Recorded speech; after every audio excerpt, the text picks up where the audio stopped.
eager to see the 8-litre in the flesh, I'm meeting Richard Charlesworth, the brand's Director of Heritage and General Font of all Bentley knowledge. Good to meet you. Lovely to meet you, me son. Good to see you. This is probably one of the most stunning little motor cars, big motor cars I've ever seen.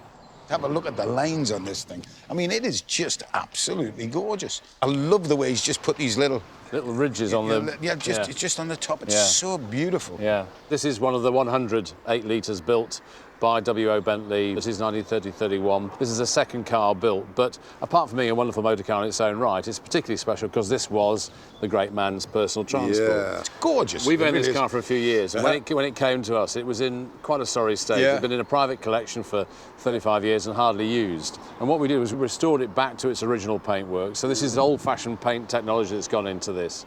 And this is actually, it's the same black as London taxis use, which is what they used in the first place. Oh, it doesn't get blacker than that, No, it doesn't get blacker than that. The 8-litre was designed to attract the wealthiest of buyers. At the time, the company dominating the luxury car market was Rolls Royce, and the car to beat was the Phantom 2. It wasn't only the 8-litre's external styling that was designed to outshine the Rolls Royce, it's what it had under the bonnet that was also intended to outperform it. These were 4 valves per cylinder overhead cam engines. Right. Now, if you think of people who bought their little Volkswagen GTIs in the 70s, were boasting about 4 valves per cylinder. That's correct, yep. You know, like 40 years later. So it was advanced technology. This was twice the power of the equivalent Rolls Royce at the time. Wow, this is beautiful. He said himself that, you know, I've always had this ambition to make the perfect car, and this is as near as we're going to get. Is it okay if we take it for a run? Let's go for a run. And listen to that beauty. Oh, my word, it's great. Oh, it's lovely to see that that second gear on a Bentley's a bugger, isn't it? It is always a bugger, yeah. But boy, she holds the road well, doesn't she? He always saw his cars as sporting cars. I mean, the reason he kept increasing the size of the engine was to accommodate bigger coachwork. You know, 6-cylinder, 8-litre engine, so never stressed, never revving too hard. Absolutely. Capable of pushing this big coachwork through the air at 100 miles an hour, which was unheard of in those days. Airplanes just about tipped 100 then. Some of them didn't even do it. I know. W.O. might have created the perfect car, but blinded by ambition and with virtually no demand for luxury cars, he was hemorrhaging money.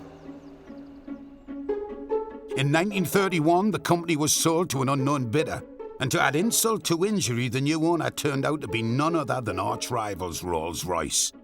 W.O. Bentley had been professionally stabbed in the back. For a short time, he remained with the company, but was dissatisfied with his role as a glorified test driver. So in 1935, he parted from the marque that bore his name. But there's a heartbreaking twist to this 8-litre story. One of the stories which always made me feel a little sad was, you know, when his contract with Rolls-Royce ran out, you know, they made him return this car. I mean, and I think it's just so sad. He was very close to this car, and he had it for a long time. You can imagine a car you've loved so much and had happy times in and walk away from it. It's tough, especially when it's somebody else who wants you to do it rather than yourself. A true testament to W.O. is that over 1,500 of his creations still bless the roads today.